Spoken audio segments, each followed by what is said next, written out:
మెదక్ జిల్లాలో 4 మున్సిపాలిటీల్లో ఎన్నికలు పకడ్బందీగా నిర్వహించాలని జిల్లా ఎన్నికల అధికారి కలెక్టర్ రాహుల్ రాజ్ అన్నారు. ఎన్నికల సంఘం మున్సిపల్ ఎన్నికల కోసం షెడ్యూల్ విడుదల చేసిన నేపథ్యంలో మెదక్ జిల్లాలో మున్సిపల్ ఎన్నికలను ప్రశాంతంగా పకడ్బందీ నిర్వహించాలని జిల్లా కలెక్టర్ రాహుల్ రాజ్ అధికారులను ఆదేశించారు.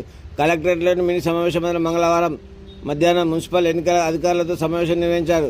ఈ సందర్భంగా జిల్లా కలెక్టర్ రాహుల్ రాజ్ మాట్లాడుతూ ఎన్నికల సంఘం మున్సిపల్ ఎన్నికలకు షెడ్యూల్ విడుదల చేసిందని తెలిపారు.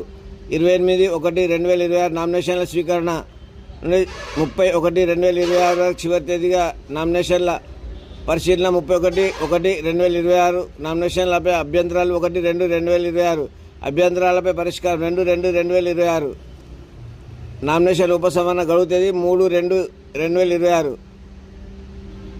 ఉన్న అభ్యర్థుల జాబితా విడుదల 3/2/2026 పోలింగ్ 11/2/2026 రీపోలింగ్ 12/2/2026 కౌంటింగ్ 13/2/2026 ఉదయం 8 గంటల నుండి ఉంటాయని జిల్లా కలెక్టర్ రాహుల్ రాజ్ తెలిపారు. ఈ కార్యక్రమంలో జిల్లా ఎస్పీ శ్రీనివాసరావు, జిల్లా అదనపు collector Nagesh, ZPCEO Ellaiah, deputy Srinivasarao, municipal కమిషనర్లు, అధికారులు